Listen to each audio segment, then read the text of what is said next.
Hello, and welcome to Confetti Industry Week again, and welcome to a session with Marcus Marritt, who will be talking to you about developing your journey within the industry.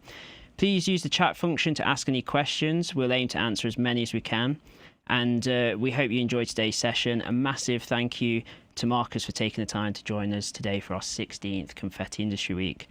Don't forget that you can still book on to any still remaining and upcoming events by going to iw.confetti.ac.uk. Make sure you sign up using your Confetti or enter your email address. You can also check out previous year's talks, masterclasses on the on-demand section of the website. And as part of industry, we are running a competition where you can win some cool prizes. All you have to do is tag Confetti on Twitter or Instagram using hashtag IW22, sharing your experiences throughout this week. Finally, if you're currently in your final year of an undergraduate course, it's worth noting that the NTU Employability team are offering extra careers coaching appointments next week to help you get ready for your next steps. Look on the Employability Learning Room for more information. I'll now introduce you to Marcus. Thank you again, Marcus, for joining us. Hi, thank you. Thank you, everybody, for your time today. I'm speaking to you. Sorry, I can't be on site on campus today. I'm talking to you. This is my studio. I live just south of Glasgow, in the Clyde Valley. So think for yourselves, maybe a 20 minutes south of Glasgow, but the drive into the city takes about a kind of double that, because there's country roads along the way. But you'll see a wee snippet of where I live in what I'll show you later on. But yeah, thank you for your time today. Brilliant. So we are ready to get started whenever you are, Marcus. Brilliant. Okay, fantastic. Well, thank you everybody again for your time today. What I am going to do is give you a wee insight to what I do as a professional illustrator. I've been full-time self-employed now. It will be 8 years this coming November. And before that, I was there's jazzy job titles for the same thing, that is essentially managing creative departments and studios within ad agencies. So that was my professional industry background before doing what I do now. And I can certainly say that's given me a lot of experience that has allowed me to grow professionally, and that what I would hope to say during today's talk as well is that as much as your creative endeavor will be what is your driver, there are just certain wee elements of a professional approach to whatever it is that you do or may want to do, that if you can put that in the commercial world, because let's not forget that if it is what you are wanting to do full-time, it might not be, but if it is full-time, there is that professional element to it. And I can certainly see where what I used to do has influenced what I do now. And there'll be a definite focus on my work in the football world and the football industry, and a focus ever more on how really you can make whatever you want to from your own personal work, and whatever your creative endeavor may be, if you can take control of what it is you're doing rather than you doing things for other people, that will make sure that your enjoyment and the reason why you really do what you do will always stay at the heart of whatever it is you produce or create or make. So today I'll get started. I will share with you my screen right now, and get us onto a full screen mode. Here we go, and away we go. All right, you don't need to see that screen for too long. That's just my rebranding. And anyone who would like to be distracted from what I'm saying, or look at a future point, or just simply have a glance and get distracted doing something else while I'm talking. That is my URL. That is my main portfolio. I do have an agent, an agency who work on behalf of me 2020. I have two brilliant guys there, Tom and Freddie, who look after me. And what I tend to do now is that, and we can, if there's any talks about how the professional world kind of works, we can pick those up later on, but it tends to be because my agent's contact details are on my website. I tend to get work contacts through them. But that doesn't mean to say that nobody's allowed to talk to me, and there's no kind of precious approach to that in any way.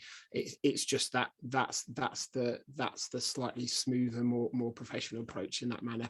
But anyway, if anyone wants to see what I do, you can head there, and there are links to both where I am active socially, my print shop, and any other wee snippets of what I do, and also you'll get to see what I do outside of work in the football world. And a theme that you will see from the examples of work that I talk you through today is how I am conscious of what I am influenced by and what I learn from. Being an illustrator, I can look back and see how what I saw and has stuck with me as a 12-year-old watching Captain Bucky O'Hare or the Biker Mice from Mars, how wee snippets of visual things or entertainment or just creative stuff that I liked must have really stuck with me and influenced what I do now, and it's really great to be open to that. And one of my real heroes is Alfred Hitchcock, and a designer that he worked with, who essentially art directed the intros to a number of Alfred Hitchcock movies, is Saul Bass. And I would recommend anyone go and have a look at his work as well. And this was a really great brief that I received from a design agency that I worked with up here in Glasgow on a series of beer branding for or beer brands, sorry, for Truman's Brewery.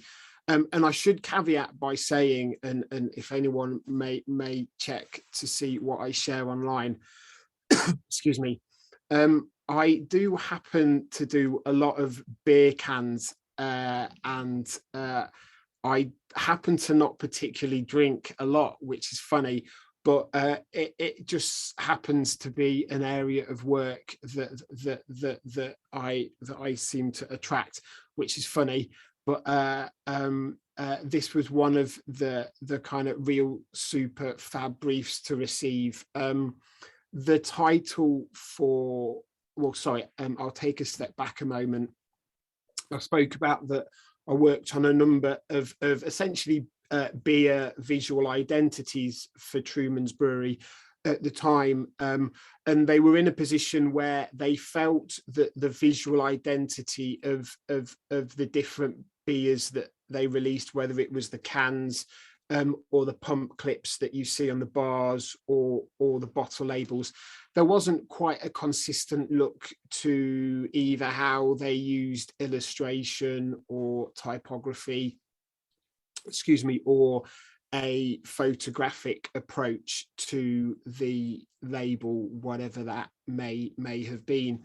And so the brief came to me we looked at a whole set. There were 12 kind of brew identities that we worked on at the time, and this was actually the only bottle label stood out across all of them. And the brief for me was to simply take a brew titled Hitchcock Mild, and there was a bit of a story that the brewers gave me about how his movies had inspired the recipe. And so I had this great landscape art board to work with, because if you think of how a bottle label wraps around the bottle, and so it's a lot wider than the height, so you've got this great width of a landscape to work with. And so I had actually watched birds recently at the time, and so creating a silhouette of Alfred Hitchcock's famous profile shape, made of birds fluttering around. That was a real great I did that a while ago now, but it's always stuck with me, because, and you'll see later on how much cinematography and film or television inspires the way that I approach my work. Well, certainly personal work, and part of what I'll talk to you later on about is how personal work essentially drives your commercial work. Because in the most simplest way to think of how a professional illustrator gets work, someone sees something that you have done and they want their version of it. That's basically how it works. And talking in a really naive manner, I would well imagine that's how big studio execs pick or decide which director they would like to work on a particular movie, because X director did movie Y, and so we want movie B to be what they did there, and so that's their creative voice, and then that's who we want to connect with this project that we've got going on at the time. And so really being able to celebrate Alfred Hitchcock on any commercial brief was always fantastic. And this is a bit of a signifier as to my visual approach. Heavy reliance on positive and negative space, stripping shapes right back down to really the very minimal amount of visual elements on a canvas, and then allowing the audience to engage with it and to take things up as they go from there. And I guess a lot of what we're here to talk about today is my football related work, and this was one of 2 semi-final program covers I produced in 2019. So the way the covers are intended to work, so I'll try and get some daylight out of that. The way that the 2 semi-final covers are intended to work is that they do marry up with each other.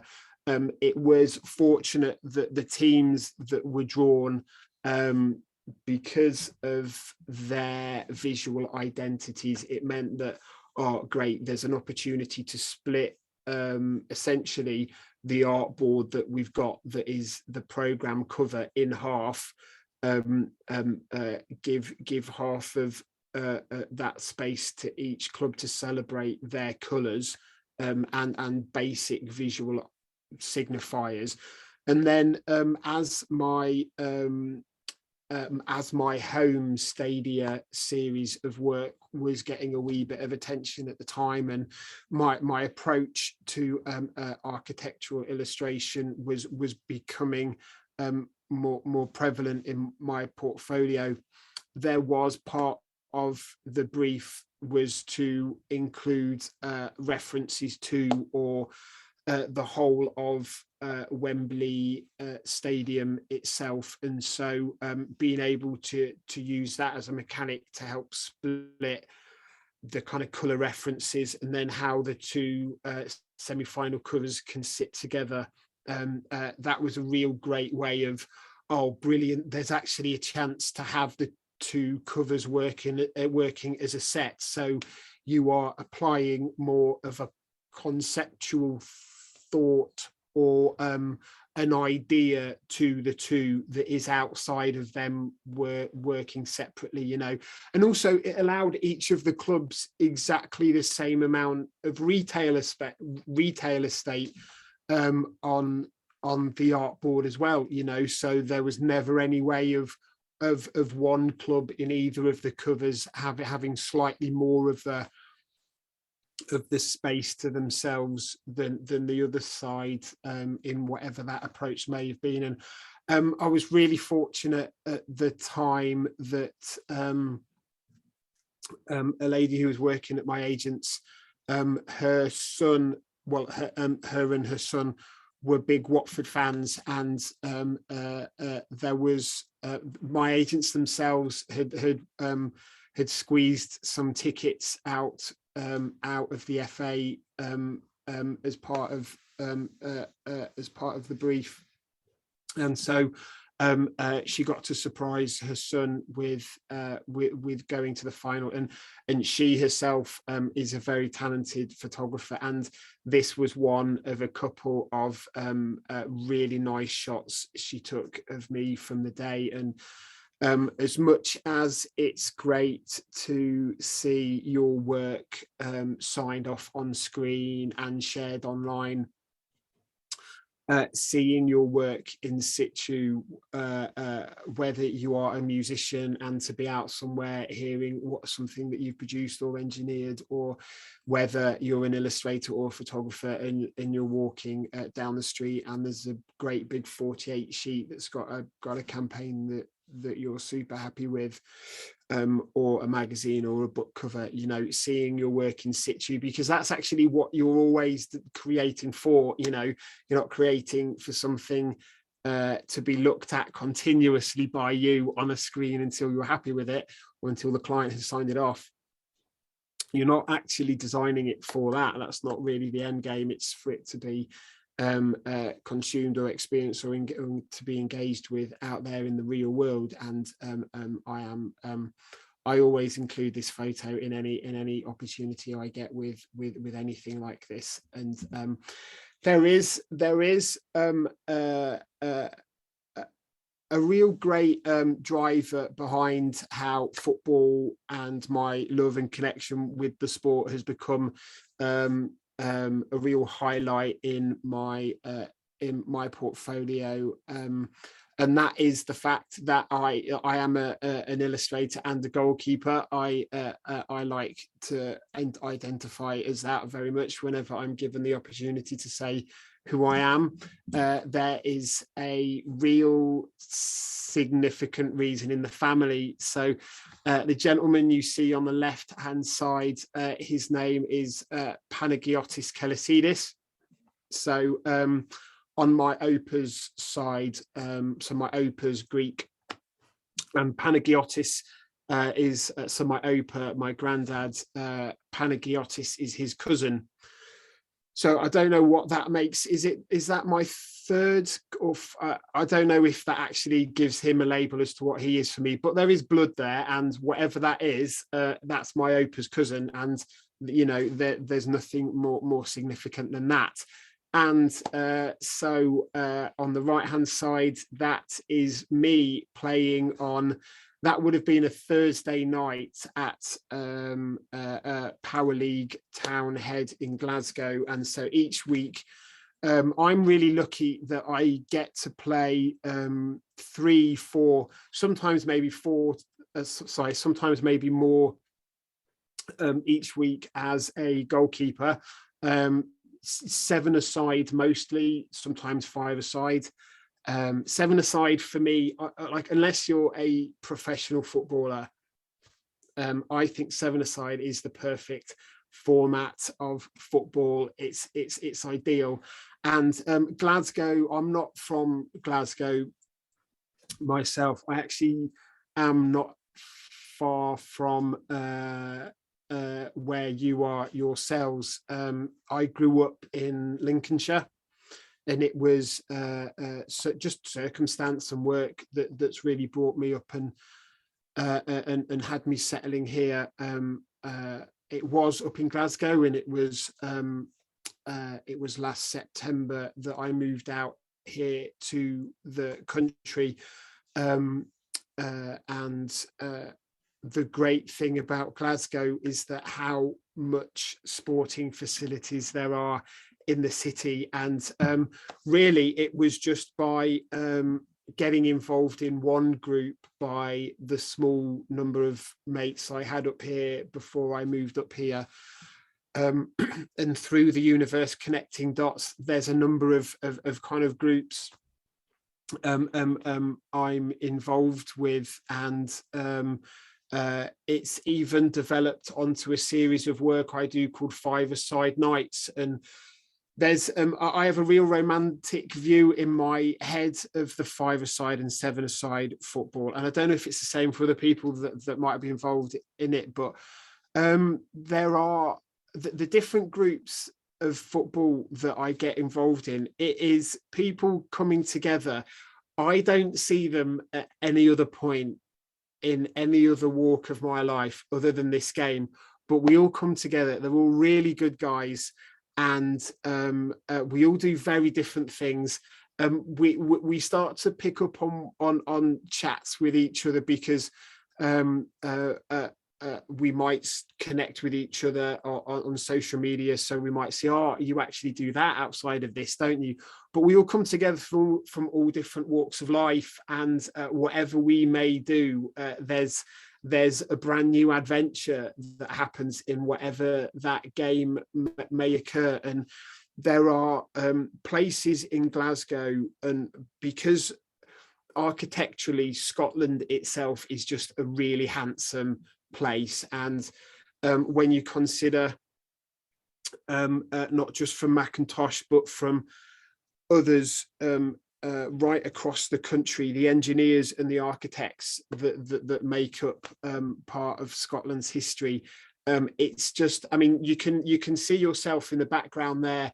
So that's on the Sevens pitch at Townhead. That's a church, and it's not the only five-a-side or seven-a-side place that I play at. It's in the city, but right next to it, you've just got a lovely, beautiful building, or even just playing in the evenings and the floodlit nights. And because I drive in from the country to the city, and seeing the city lit up, it really gives my mind a lot of fuel that then creates the work that I produce. And I'm very conscious of what I get from being a goalkeeper, and the importance of it in simply getting me away from my screen and doing what would otherwise be what I do 95% of the time, which is being an illustrator on a screen, you know. And whatever your own endeavor may be, and listen, don't let me or anybody else ever tell you what to do or how to do it, or this is what you should do. But just me with my own wee voice, something that can give you, well, listen, I feel that it gives me a complete break from looking at it. And because, look, I do maybe 10% of my work is sketching with pen on paper, but because I was really lazy at school and only got a D at GCSER, I wasn't allowed to do it at A level, which was fair enough because I was lazy. I couldn't do any of the preparatory work, which was always the bigger percentage. And so it was just me being lazy. And so I didn't do any kind of illustrating at all, really. I went kind of more down an academic path and studied advertising at university, but it wasn't the creative side of advertising. It was more from a marketing perspective, which was great. and gave me real great, well, it then allowed me to get into working for ad agencies as I did. But it wasn't until my kind of, well, a few years after university and working in my career as a suit in advertising that I just started, I just started drawing.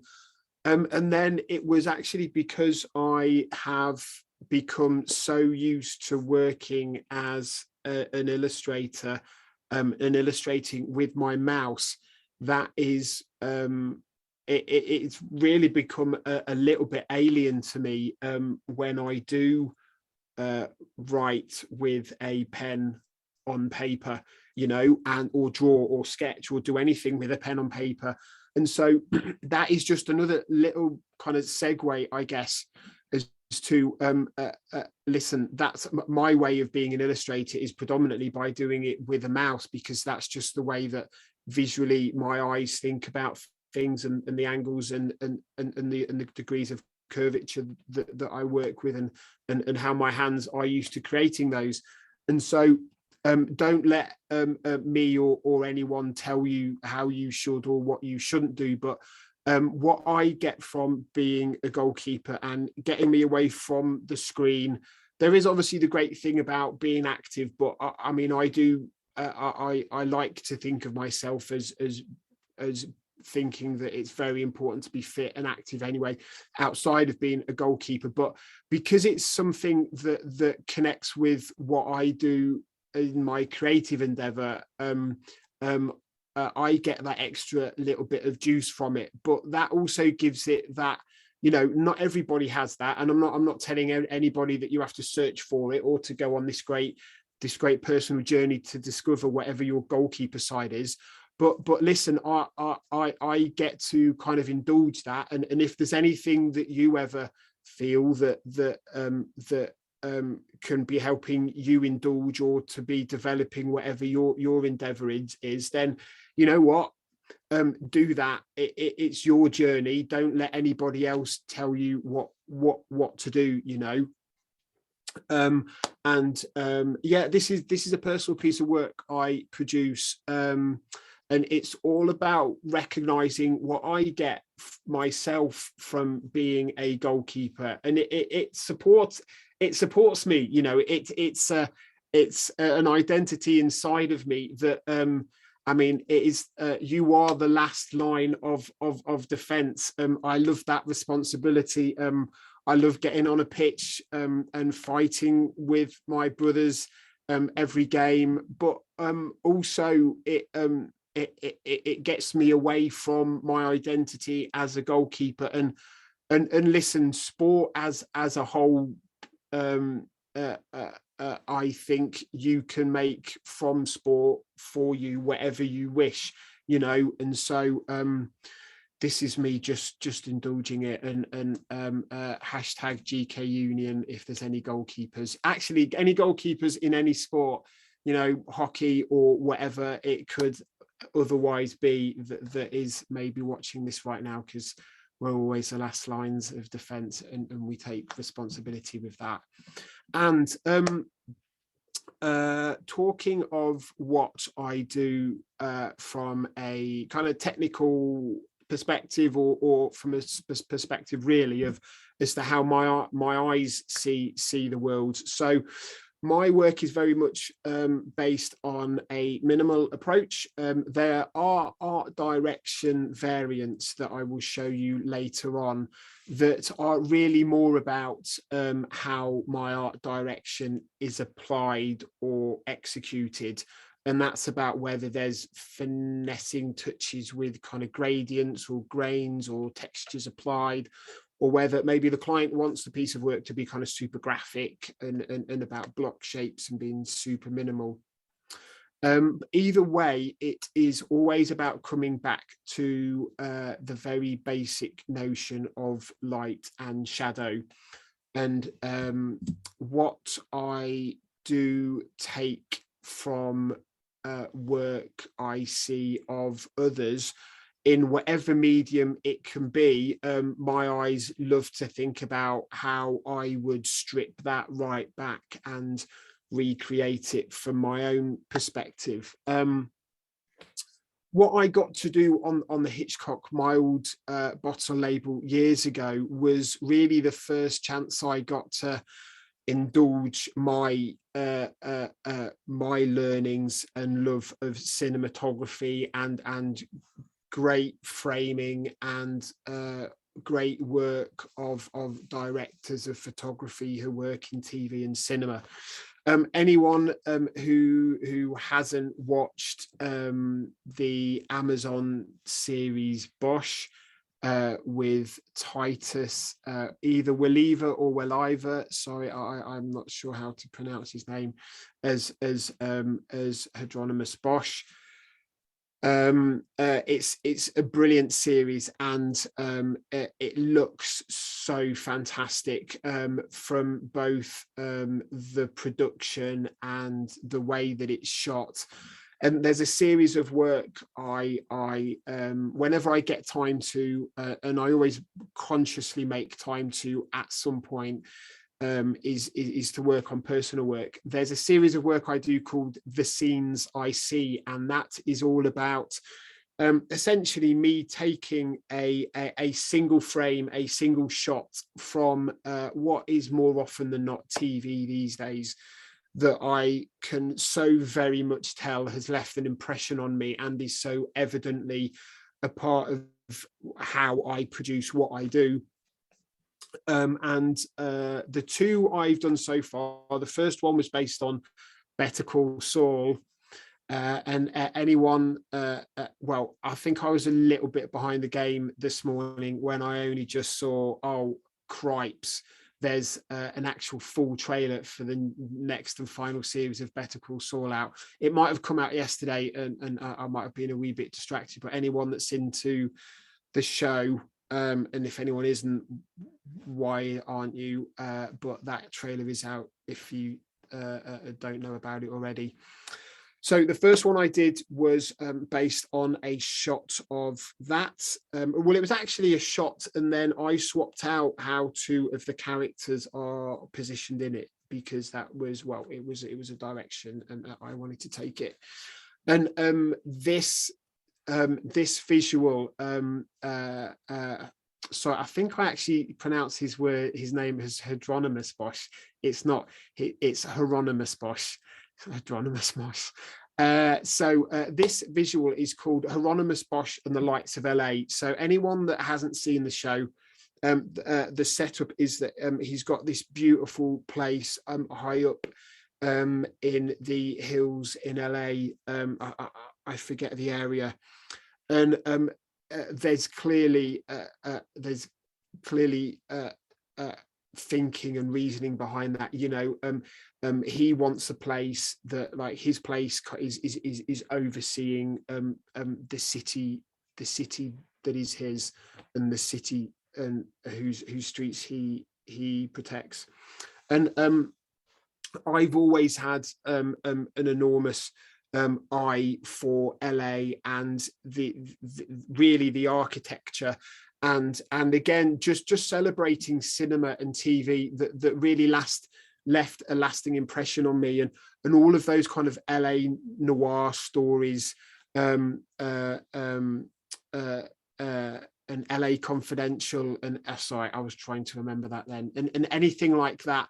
Whenever I get to create scenes that have a narrative in them, rather than being like a single object or a single visual, and the way that I use color, if I am able to dictate the color palette of a piece of work, I always strip things back right to either a 3 or a 4 color palette, and I like to, well, in my head I have a noir approach to color that might just not make sense to anybody else, but just the way that LA and cinema and narratives based in that city that I've taken have left an impression, and it's creating this kind of a narrative that has lasted in me to create. And it is actually by doing this series of work, excuse me, frankly, I have an end game of I really want to work on a campaign, either with BBC Creative or any other broadcaster or streaming service. I really want Amazon to see this and say, oh, Marcus, Bosch Legacy, the new series we've got coming out later this year,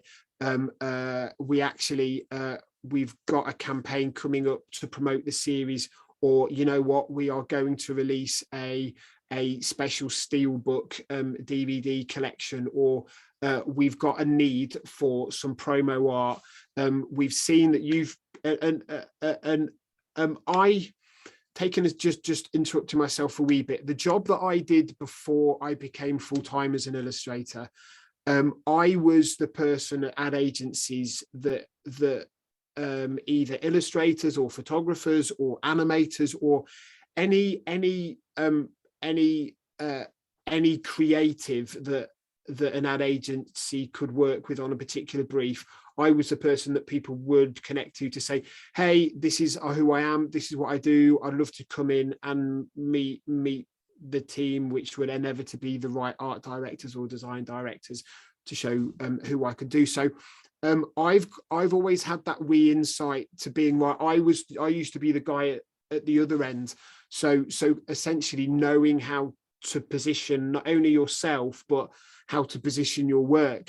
And look, I would want people to see that I clearly have a connection with this area, with this field, because I've produced this work clearly for myself. It's not a piece I've been commissioned to do. So, you know, there is in my eyes, as well as there being work that I will do in my own spare time.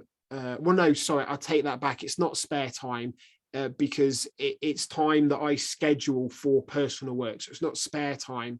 It's time that's kind of super useful. But I do have an eye on, okay, well, what would I? So the work that I choose to do in that time is either based on, I would love to do this for. I would love to do this and see it out there in the world, or it's based on I myself would like to create this visual, and then part of my personal time is, right, how can I apply that in a commercial application, you know? So whichever approach I'm taking, it's always about, okay, because and again, I touched on this earlier, there is nothing wrong in embracing the commercial side of what you do. It's just about what side of that endeavor is right for you. And so in thinking about how I am going to create visuals in my personal work that can be useful for my portfolio, you know, because let's not deny it is a trade. And I don't think, and when I say I don't think, I would push that further. Whatever you do, whether you're a musician or a sound engineer or a painter, I think there is a narrative out there that if you're early in that journey, that you should see it as someone is doing you a favor by commissioning you or by asking you to do what you're an expert in what you do. They're doing you a favor, so you should do things for free or for little or next to nothing. You should always have confidence in the value of what you do, and whatever that value is, you dictate that yourself. And again, it isn't for me to tell you that this is how you should do things, but I'm just more wanting to say that there is nothing wrong with you choosing to put whatever value you put on your work. And when I say value, it's not just commercially, and not just like a pound value, but your commercial endeavor, or sorry, your creative endeavor, bad slip that, your creative endeavor, it might be something that you hold on to yourself and is what you do in your own time, and you keep it for yourself. And that is what fuels you inside. I am simply talking to you as a professional illustrator. And if you're thinking, right, you know what, I would actually really like to work with either this brand or this company that make this. Actually, my next door neighbour today, he introduced me to this really cool Scottish brand. They're based in Glasgow. They make these really great rucksacks, and the kind that would last you forever. And you know, that's the kind of brand you would think, oh, I'd love to work for them. Great. You know what? I'm going to work up, say, three visuals that are based on great landscape scenes of people camping, and maybe there's a rucksack that the way that light's hitting it, there's a wee touch of highlight on the rucksack. So that would be how we would sell the product. You know, there is nothing wrong in kind of thinking about, right, how could you set your creative work in that real world environment, you know. And listen, you'll see more work from me celebrating the work of Bosch, because, and sorry, his name escapes me right now, but every time I share this work online, I always reference, and it's the same with the Better Call Saul work, I always reference and highlight either the cinematographer or the director of photography that worked on that show, because it's really them whose work I'm celebrating in these visuals. You know, and anyone that hasn't seen Bosch, I highly recommend it. I won't get too fanboy of it right now, but to give you a wee bit of an insight to my thought process or how I create visuals. So I like to set my challenge of keeping to a 3 or 4 color palette for a visual itself, unless there's requirements that mean it needs to be expanded upon. And it is often my use of color that is referenced in briefs that I'll receive, usually from kind of new art directors that say, oh, we really like your work and these are the reasons for it. And then that's great, because they're things I can really highlight or focus on in the work that I'm producing for them. And so because I really wanted to ramp up the kind of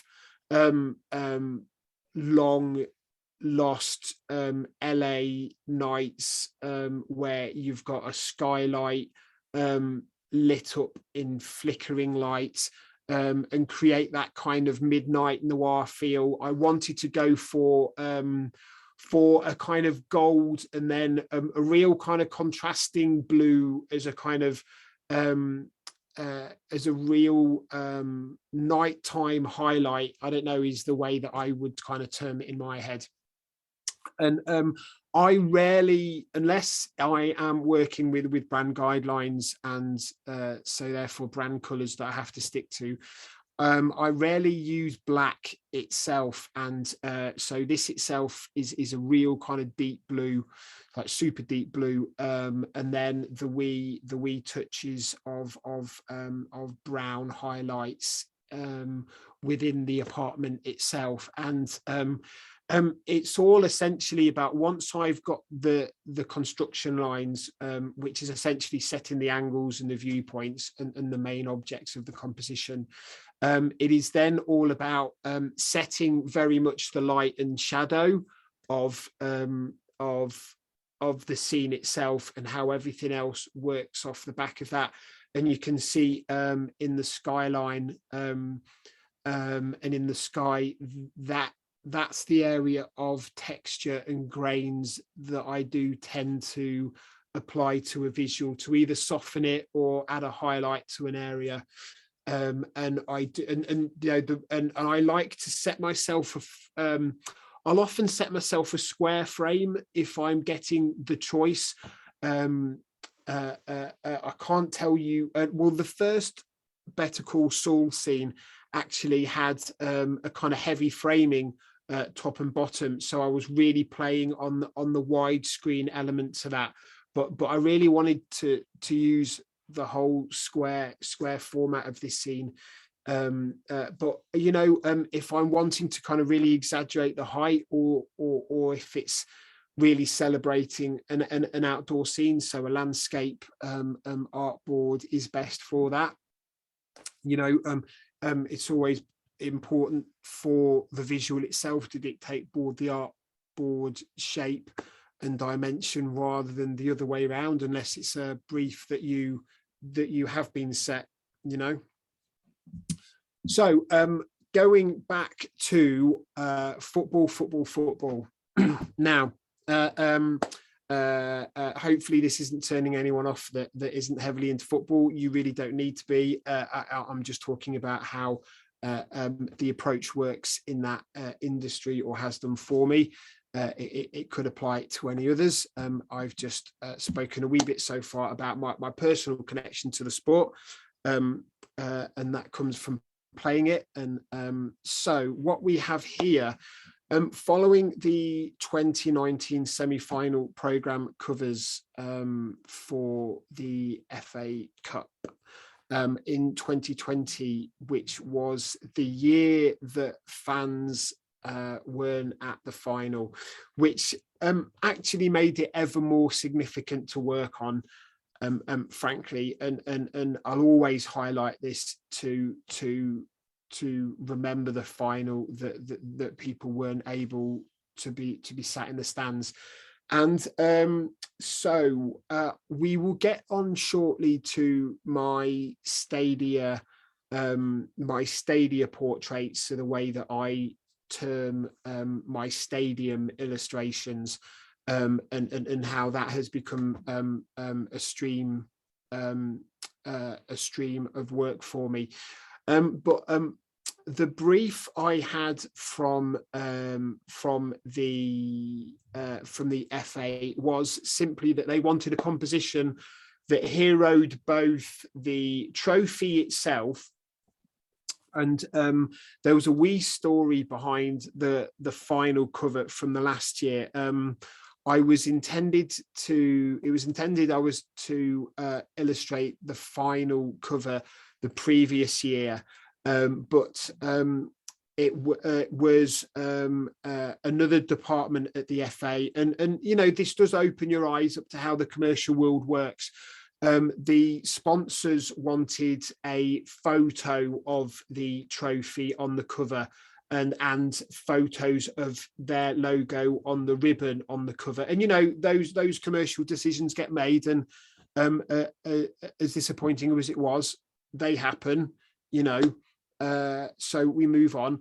But it was fortunate that the following year they were like, listen, let's really give you the chance to actually illustrate the FA Cup trophy on the cover. And is there a way that you can, Marcus, incorporate hints of Wembley Stadium in your style? And so it was all about, right, how can we give hints to the structure of Wembley Stadium in a way that frames and heroes the centre of the composition that is the FA Cup trophy itself. And there was a few elements that came together nicely on this in my eyes, that the logos that and so having an interest in football kits as I do, sponsor logos can be something that can either feel like they are punching my eyes square in the jaw, or can fit a composition and actually really celebrate it. And we were fortunate on this that Heads Up and the Emirates FA Cup logos to go on the ribbons were real simple graphic elements, so really fitted my style of illustration, which was great. So everything just seemed to fit. And as you can see, well, the silver elements you can see here, other than the trophy itself, so the match information, the two club badges, and the sponsor badges on the ribbons, they were actually printed with a silver foil, which was great. So a real nice production element that they had decided that at their end, because production wise, that is a costing that they would need to factor beforehand, that then means that whoever they are briefing on the cover itself, it then becomes part of their brief. So all of this just came together to fit, and it was a final that had also two color palettes from two clubs that really fit together as well. You know, the two badges were able to be stripped back to single color.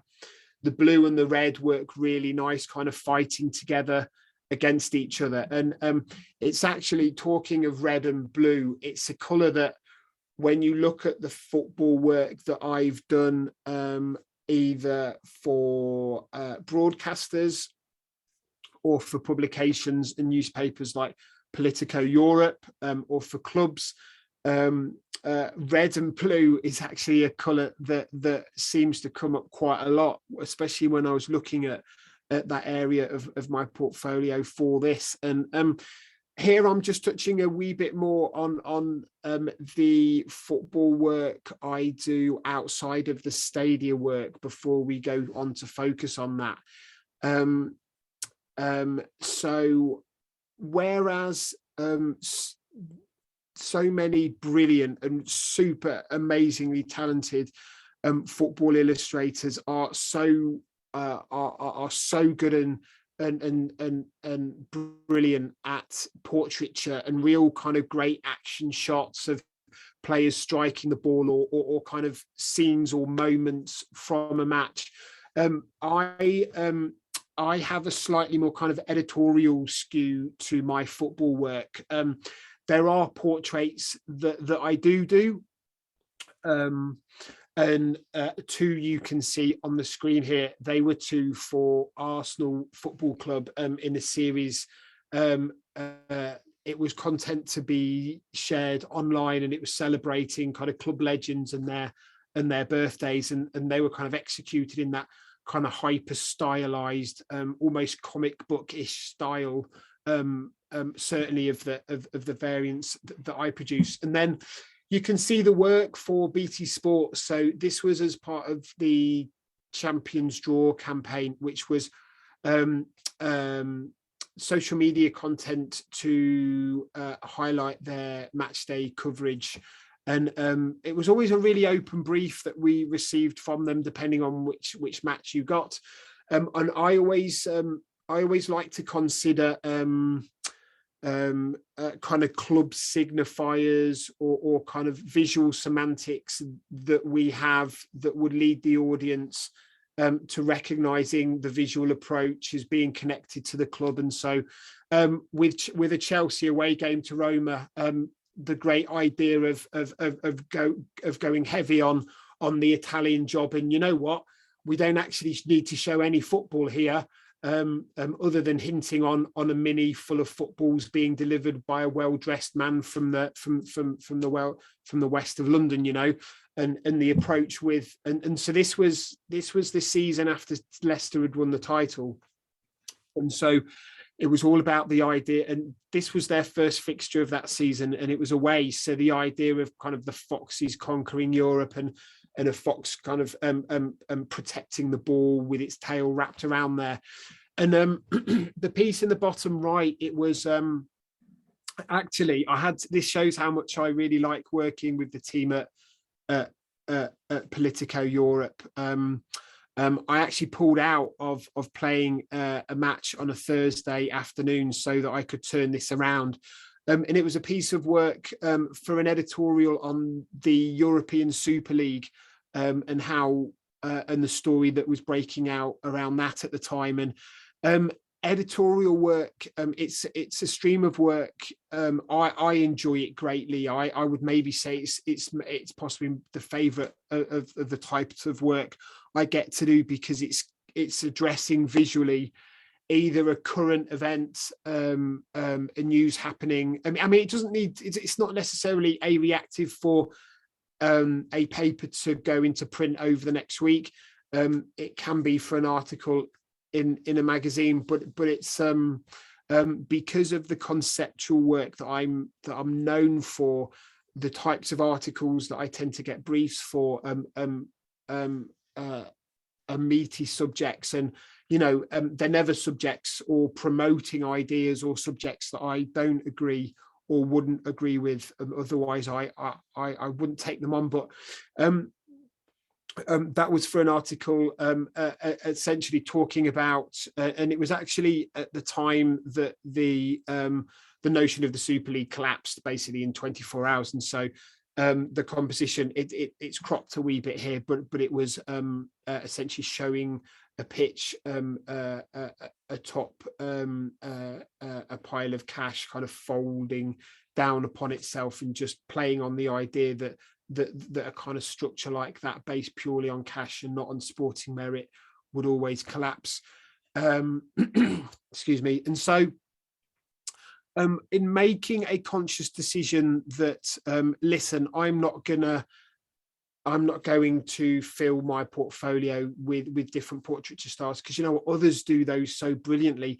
This is what, when I do football work, this is the skew that I am going to take. And so when I get a brief from Bayern Munich, as I did in December for the club magazine, about how the club works with players, how the club works with Marcus, just say we've got a question. Kate's just asked, who inspires your work? Oh, who? Yeah. Right, in terms of artists and other illustrators, you know what, there are a lot who do work wholly different to mine.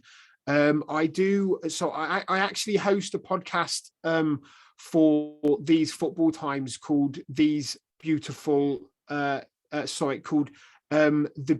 Game. You can get it on whatever podcast place you get them, and in that I interview sporting creatives whose work I really admire. So people from Stanley Chow to Kevin McGiven, this is one of those occasions when someone asks you what's your favorite film. I love the work of Malika Fev, is just a genius, working on another level. Thomas D'Antoni is a big inspiration. Matt Murphy, Matt Saunders, all the Matts. Listen, but also, and what I was really wanting to touch on with cinema. Listen, I'm sorry, it's really bad. I really should remember the name of the guy who basically headed up the cinematography across the Bosch series. But the films of Christopher Nolan, and you know what? Nothing gets me going on like turning on The Weeknd super loud here in the studio and just getting going. But listen, there are. But what I would also say, just going on back on myself a wee bit, there can be something inherently negative in looking at others' work too much and thinking, that is, because you can inevitably start going down, either I wish I had done that, or why don't I do work like that, or I wish I did stuff like that. Celebrate yourself and what you do, and get inspired by others. But I do think it's a very healthy thing to stop looking at others at some point, and focus on what you do yourself. There will be so many people whose work I will wish I had referenced the moment this finishes, and I really wish some were just coming to mind right now. But I think I've covered kind of real heroes of mine, and I would go on from there, if that makes sense. No, thank you for that, Marcus. And just say we've got a question from Ben, who's just asked, have you designed any club logos, or would you want to, say, a reimagining of a particular club logo? Yes, thank you, Ben. Brilliant question. Thank you so much for this. And you know what? This is something I have got just stepping back a wee bit, whatever your endeavor is, as you go along, you find that you create what you have as your own way. And what is your own way? It's almost how I would describe as being your own little industry. So the way that you work and the way that you structure, and you'll see in a wee while how my studio here is laid out. But there's a wee little book I've got of work to do, and I'll go back and think, oh, brilliant, that will be ideal for me to do this afternoon.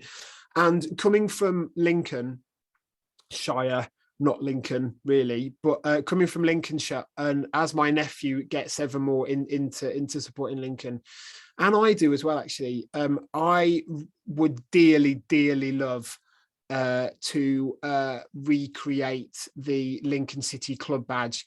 I mean, it's done in a very old school style illustrative manner, the imp, but I so know how I would do it. And you know what? It's exactly the kind of thing I will do one afternoon. And it's not difficult now because of the resources we have available to us, and using a wee bit of common sense.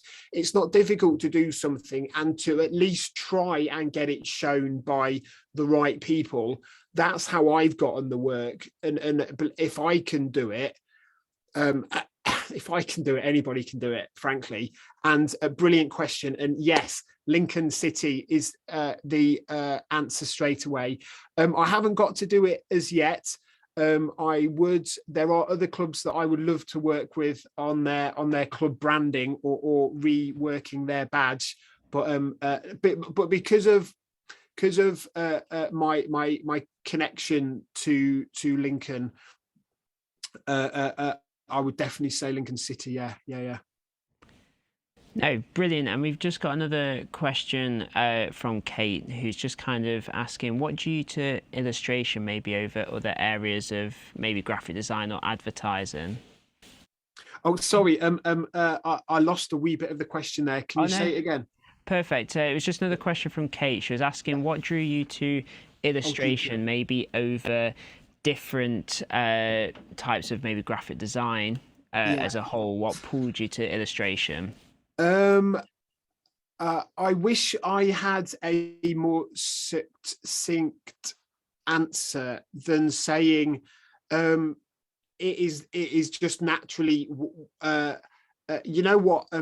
There honestly must have been a seed planted in my head when I was really young and liked watching cartoons, and there must have been a seed planted. And if you look at, people do comment, and our kind of art directors do, on the kind of design, the kind of graphic design ish element to my work. But I think that's really because of my work is quite graphic in its nature, in the in its kind of minimal approach, if that makes sense. It maybe doesn't, but listen, it's because I will wholly admit that I am an illustrator. I am not I am a very self-aware individual. I am not smart enough.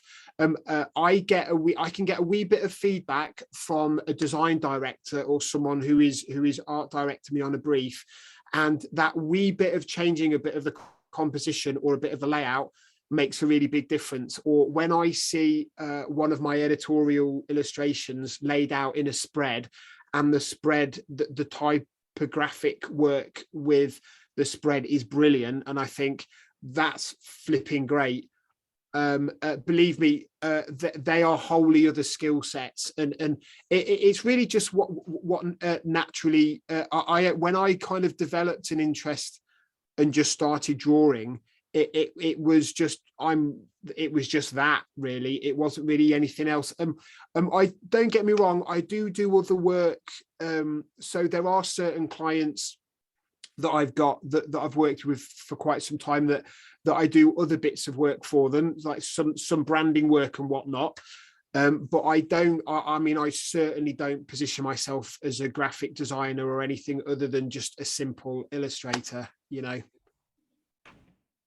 that makes sense. Yeah. No, perfect. Thank you. Cool, brilliant. So what I will do is jump on now and talk to you about home. Now, home has become a significant part of just my everyday working life as an illustrator now. What started off as simple practice work and me filling in time in an afternoon whilst I was renting a space from Made Brave, a design studio in Glasgow, and just indulging my love of architecture, specifically brutalist architecture. And let's practice how I would include architectural elements in illustrations. And what developed from me thinking, oh, you know what, I quite like doing these. They're very simple. They are me practicing what is my natural approach to work. And you know what? There's a bit of an idea here. If I think about the notion of what am I doing here? I'm creating an illustration of a club stadium. I am stripping things right back to the club's identity colours.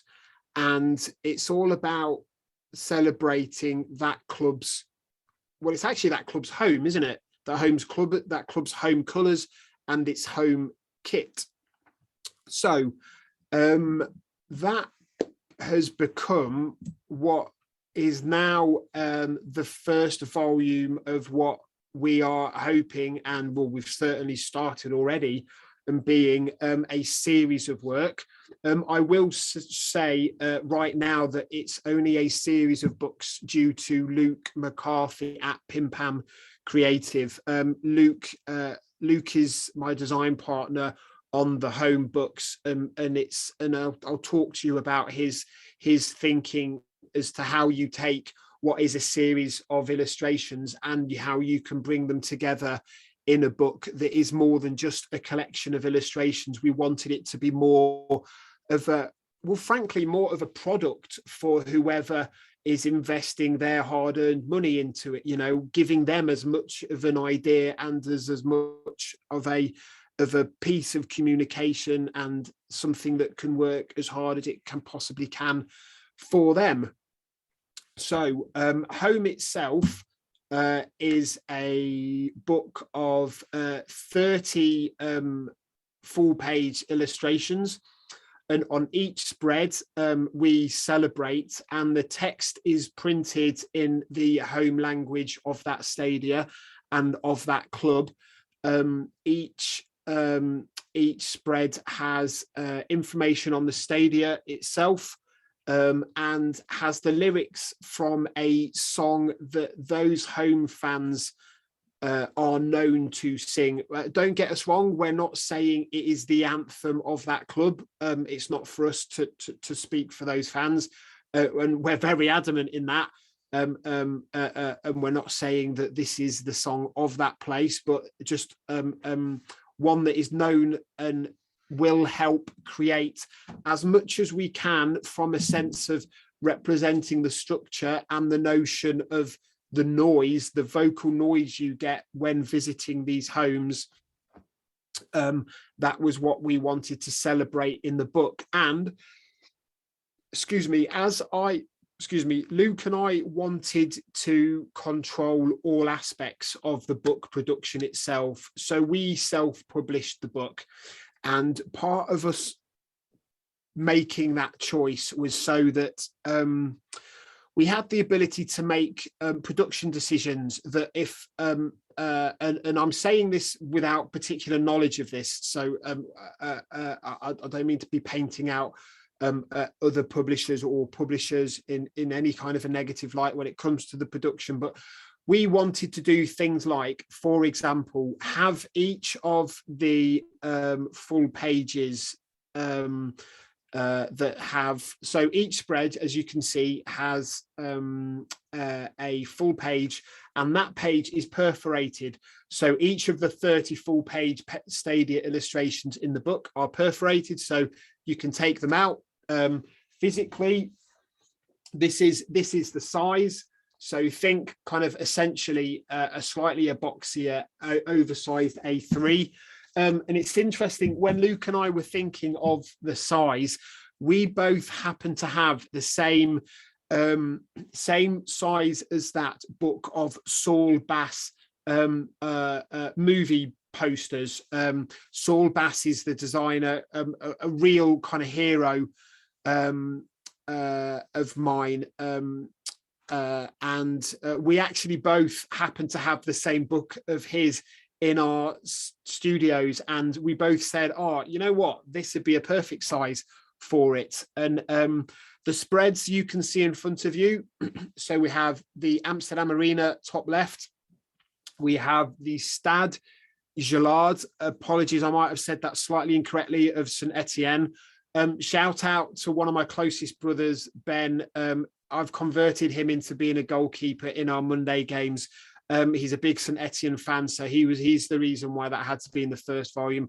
Nou Camp, the top right, and the Parc de France of PSG. So you can see each of the spreads are right about celebrating the key kind of club signifier colours. And so, you know, every element of the spread we are hoping is intended to celebrate all aspects of those those clubs and those fans.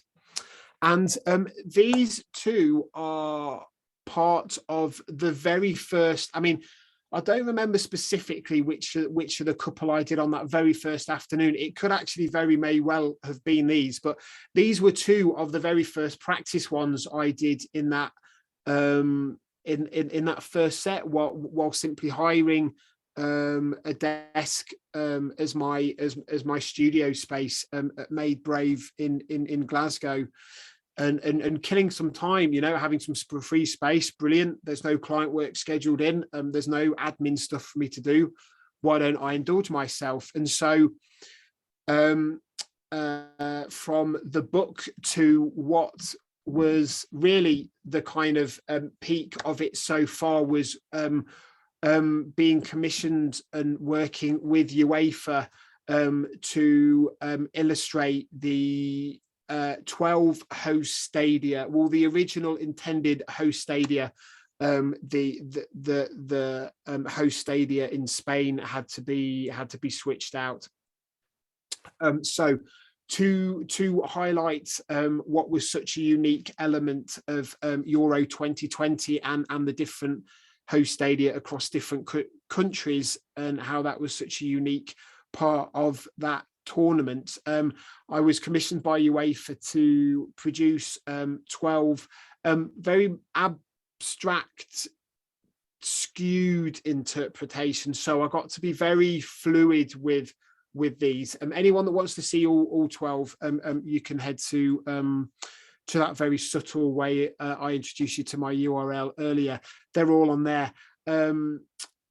And so these are installed at UEFA's HQ, as you can see it on the left-hand side. And there was to be a kind of travelling exhibition and other work with these outside of what you can see and what was done. But, you know, as the world was affected by what happened, and the tournament itself was postponed by a year. So, you know, from going from practicing practicing stadia work in my own time to then doing this kind of a work with UEFA, and the Wembley execution is shown here on the right hand side. I mean, that shows the journey that you can go from work that feels like it's practice time, can develop from work that I had shared of myself. I knew I got work with other clubs and broadcasters that I've not shown you, that then led on to the FA work, that then led on to the UEFA work, and then meant that there was this momentum behind my stadia portraits that enabled Luke and I to publish that work, you know. And the print shop I have now is just solely focused on my stadia portraits. And so it really is just an ongoing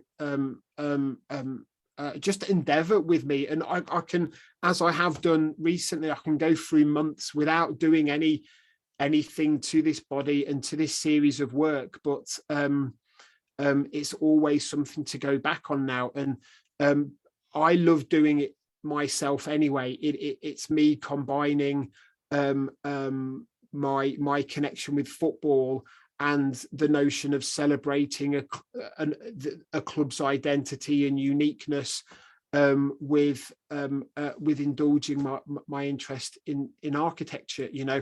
And there is that reality that it is getting to practice what I do as well. So it is indulging that what is my trade, you know. And so there's that pure notion that it's the more you do of something and the better you get, you know.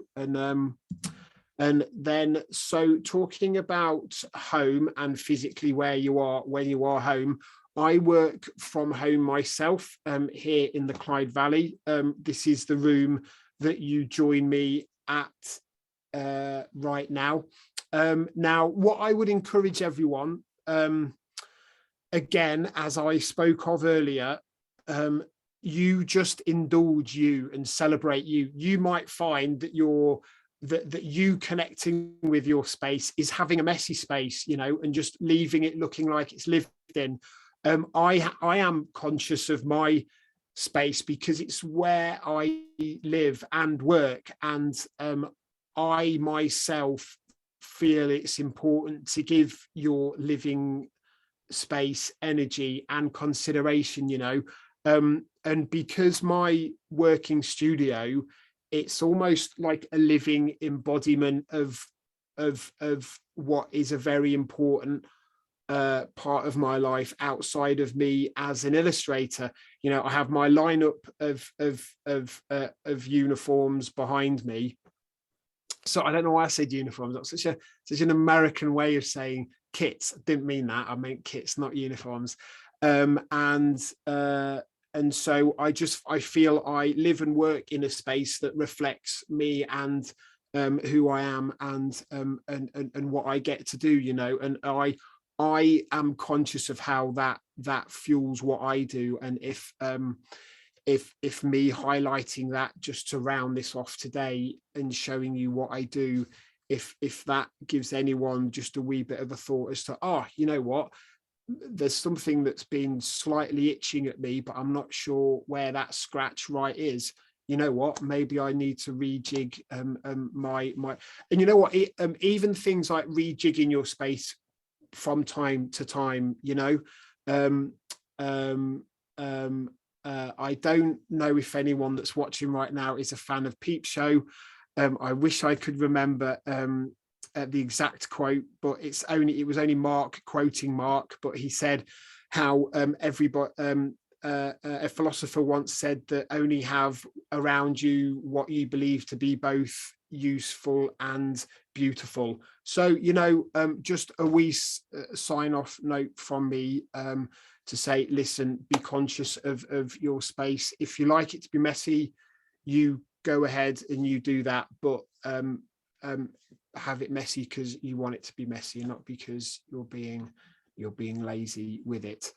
And so listen, that is pretty much all I've got to say today. I didn't want to repeat so much of showing you work outside of my football industry or football world work. You can see that yourself online. I'm very happy to for anyone to kind of get in touch with me at any point with any questions they have. I did it myself when I was studying, and I do have people that are studying kind of get in touch and ask me questions, and we notes and whatnot. And you know, you can find me straightforwardly online. And that's it from me today. Thank you very much. Perfect. Do you mind if we just ask a couple of questions? Sure. No, go ahead. Yeah. Yeah. Perfect. We've got another one from Kate who's saying, do you have any advice for other people who want to be an illustrator but don't know where to start? Yeah, so I do. First off, don't think that you are don't think that you are any step back by not knowing where to start. So I'm maybe not being as eloquent as I could here. Listen, that's a very common spot to be in. So don't think that it's unusual for not knowing quite where to start. First off, I would begin by knowing what you either want to do or who you want to be as an illustrator. So just make sure you know at least some degree what type of work you want to do. Now, everybody in all walks of life, everybody's making everything up as they go along. Nobody's done anything before. So anyone that seems to you like they are further down their path than you, they don't actually, they're not empowered with all of this knowledge that they know stuff that you don't. They just happen to have tried stuff and it happens to have worked for them, you know. So first off, I would say be conscious of the style of like, so what is your style? And again, that will develop and come over time, but you can at least know the art direction that you want to do. Think of the type of work you want to do, whether that, and when I say type of work, you know, do you want to do editorial work? So, you know, would you love to go through the Guardian and see your work alongside editorials that you would read? Or do you want to do book covers? Or do you want to illustrate children's books? So they're the kind of early decisions I think can really start getting you where you want to be. I'm a big advocate of the AOI, the Association of Illustrators. I'm a mentor on their mentorship program. So each year they partner up someone who is early in their journey with someone who is slightly relevant for them to have as a mentor. So the AOI are really good for supporting people in that kind of a way. Listen, and don't be afraid to get your work out there. You know, at some point you've got to let the universe connect those dots for you, you know, and never underestimate how much people do actually want to receive things from people. You know, you're not, you know, you don't have to be wholly apologetic for getting in touch with an art director to say, hey, this is me, Kate, this is what I do. I'd love to be kept in mind for relevant briefs, you know. No, perfect. And we've just got a couple more. Do you have any suggestions on how to promote your work as a small creator? Yeah. So well, first off, different things work for different people, you know. So I have illustrator mates who Twitter seems to always be a really big connector for them. I have other illustrator mates that, because part of how they essentially market or show themselves is Dan likes to show a lot of his sketches, so he uses TikTok,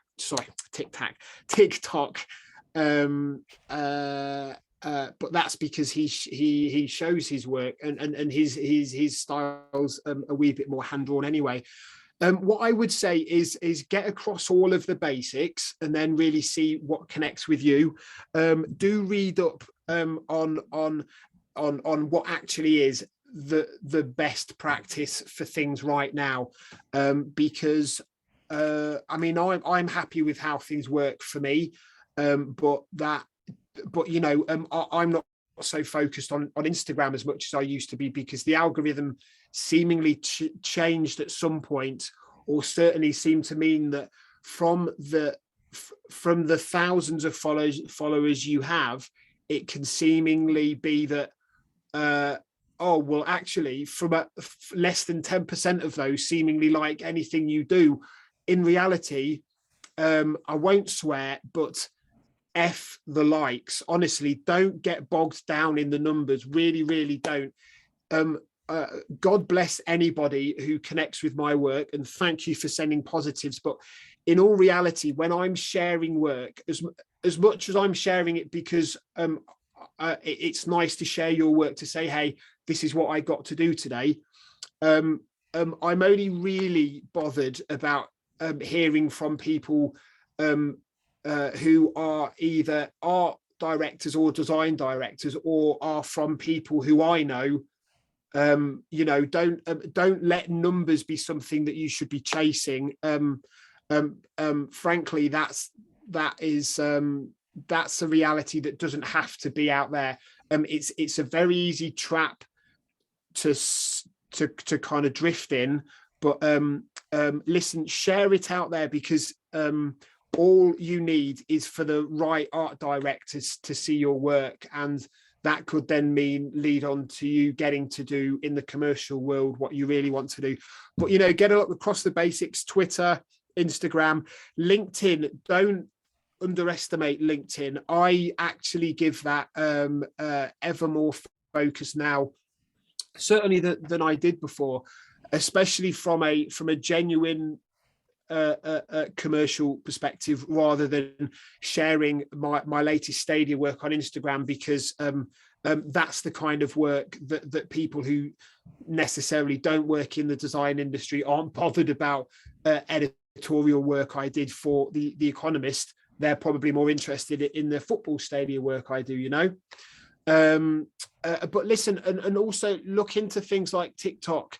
And is there anything you can be using Snapchat for? Because maybe you have a slightly more crafty approach to what you do, and so share, or maybe you use Paint, and so sharing live streaming of you applying or creating or making is a wee bit more engaging than me working on in Adobe Illustrator, So get across the basics and then see what works for you.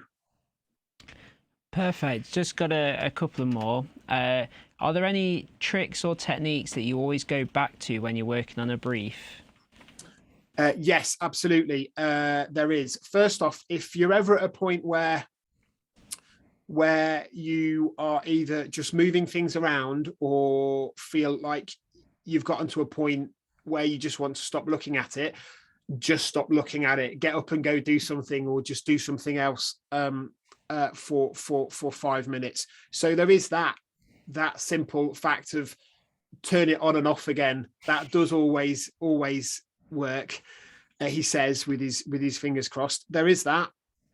Whenever I'm working up, especially a rough, which is the rough that is showing the concept before it gets approved and before we go into final art. So essentially a rough sketch. Often, if I feel something's not right, in my head, I will naturally think, what can I take away from a composition that means that the overall message is still being communicated? My approach, I take a naturally very minimal approach. And right at the heart of that is that I like to give the audience space to fill in the gaps for themselves. It is funny how often clients can, especially in a rough, they can really like the kind of minimal approach of what the direction is, which is really celebrating, the style of my work, really, which is great. But then as you go along, things can be kind of tailored and kind of dumbed back down and just gotten that little bit safer, but that naturally is what happens in the production process, because you are producing work for them, but I'll, if something's not working in my eyes, it'll often be about what can I take away, and it can then be a case of, something will get added to that space later. But the way that my head naturally approaches things, it is about, right, how can you communicate it by saying as little as you can, giving the audience credit, and it's also allowing your work room to breathe as well. If I'm frankly, if I'm if I'm promoting, like one job that one brief I would really love to do is to work on a kit launch. So let's do a first stage teaser in a really minimal way. And if we're doing that, then we can be slightly funny with the copy. People don't need to be told in big copy, this is new kit coming soon. You can be smarter than that, you know. So that is always a default with me. What can I take away if my eyes aren't quite if my eyes aren't quite feeling like something's there, you know? No, perfect. And just a couple more. I don't know if we'll get through all of them. So Go just ahead. to put out there to the students that if we don't ask your question, please make sure we've got a copy of it and I can send it over to Marcus. But I've got one. Have you ever considered other mediums such as animation or making idents as well? Yes. So I used to work more on storyboards than I've done recently, but that was creating the illustrative elements that would then get handed over to an animator. I know how to produce GIFs within Photoshop, which is essentially swapping over static visuals. But I would love to, and I would genuinely, dearly love to illustrate an ident for a major sporting tournaments coverage with a broadcaster or anything like that. Or I would love to now get because all of the animations I worked on in the past, they were a kind of earlier years as my time as an illustrator. They tended to be the kind of company explainer type videos you see, like very easily accessible on the eye, very soft approach that communicates the message of what they do as a company. But if like, I'd love to get one now that was allowing the visual style that I've got to celebrate, which is now why someone would come to me to get to do an animation. Yes, I'd love to, but believe me, that is an area that that's a very specialist area, and I'm happy to be left alone to do the simple stuff that I do in the time that I have, you know. No, perfect. And this will just be our last question. As creators, we have to embrace criticism, but everyone has their own opinions. Should we draw a line as to how much criticism we take on? Yes, absolutely. Yeah. But again, different strokes for different folks. There are illustrators and designers I follow online who will share a piece of their work in progress on Twitter and ask for people's, or they'll show a couple of execution options or works in progress and ask for people's viewers to which to take forward. Personally, I would never do that because it's especially when it's my personal work. It's my personal work. When it comes to client work, listen, there is always that time when I have to bite my lip and not send what I would like to send in an email to a client. But listen, they're paying you to perform. Like there is no difference between an illustrator and someone who comes and does a really brilliant job and fits those great stone tiles that we've got downstairs in the floor here. There's no difference between what you do as an illustrator and a tradesman who comes and does, say, a job on in your home. You are paying them to execute what is their craft and their trade. So there is that, you know, you do have that natural different view when it is client work, you know, but with personal work, that is naturally where I think you would tend to be more open with it because it is personal work. But frankly, I am. But listen, in me saying this, it's not that you know, if I did work for a football club and it was just barraged with negative vibes, you know, I'm not going to say that would affect me. It'd be silly of me to say that. But even with the podcast that I do for these football times, once I've listened back to the recording to make sure that it's all right, once it's published, I don't listen to it again because I don't want to listen to my own voice, first off. Secondly, I don't want to see what any comments might be, because frankly, once it's out there, God bless everybody else to engage with it and to react with it however they want to. And everybody's entitled to say what they wish. But listen, I've done what I've done over a few years, and so I'm able to say that from experience. And so I would also be conscious in caveating what I'm saying by, when you've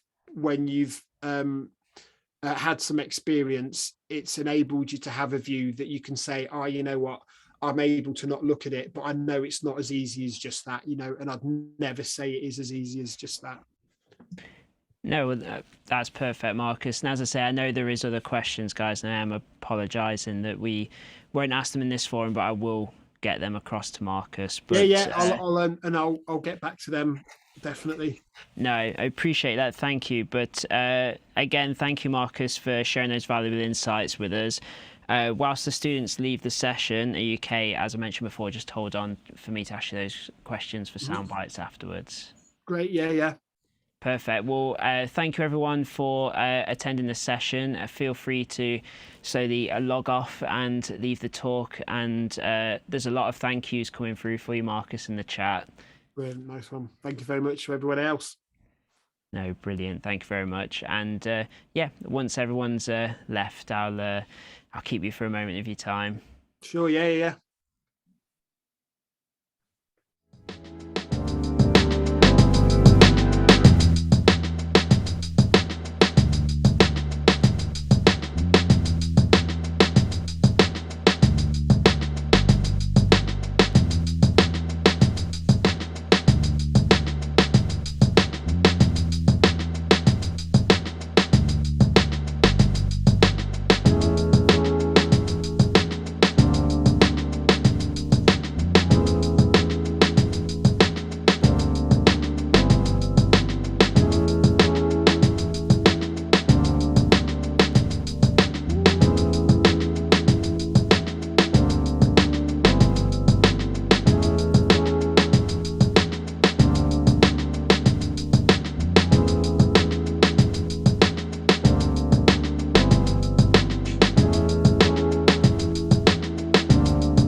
Perfect. And oh, I can't see Marcus. Has he disappeared off the?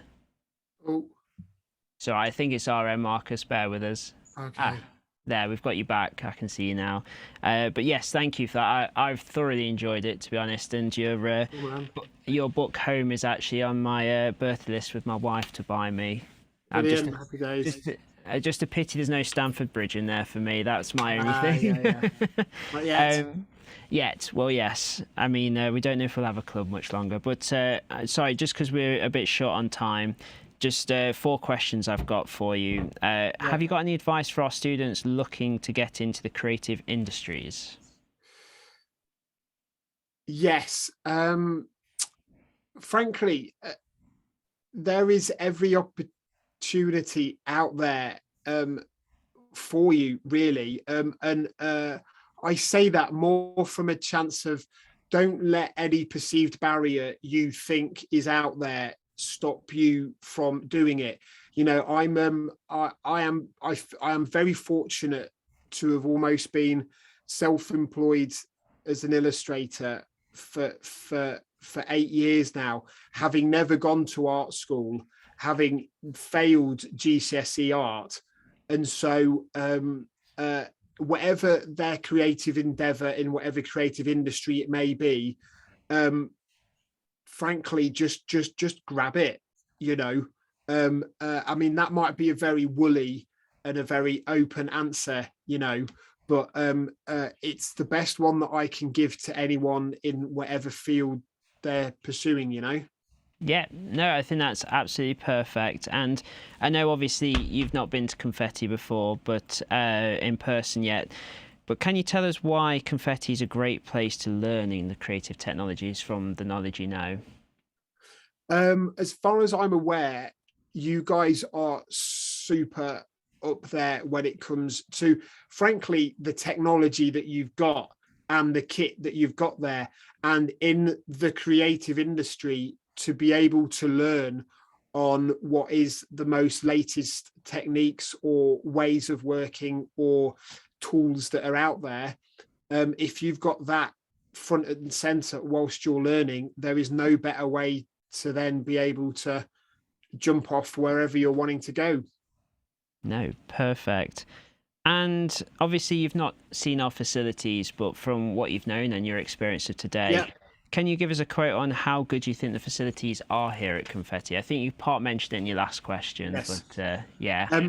As someone whose eyes are a sucker for anything that looks good, a building and facilities that are decorated well and look good, or sorry, it looks good, that is the biggest impression you could make on me. And I can definitely say that about Confetti. So there isn't any better answer that I could give other than it's a handsome place to be. So there you go. No, to be fair, I couldn't have put it better myself, if I'm honest. Brilliant. Just needs to have a club badge and logo on it, and Yeah. maybe some sponsors would be looking a bit better. But Yeah. my last question is, do you have any specific message for our Confetti students? So maybe people that have been in your talk today, is there anything that you'd like to say to those guys? Yeah, actually, look, if anybody does have any questions that they would like to ask, do feel free to drop me a note. There probably isn't anything more useful I could say. You know, I could try and reel out a quote or something super meaningful that they'll ever remember, but just more a case of, look, if there is anything that I, from my experience, can help you with in any way, then do feel free to ask. No, perfect. And as I say, any questions we didn't get through today, I'll get sent across to you. But again, thank you for your time. And if I go to Scotland quite regularly with my wife because she's from there, or our family are, so we need to have a game at some point if you're not in the Midlands area. Yeah. Nice one. So, Happy days. definitely. But thank you so much. It's been amazing. Really Not at all. appreciated it.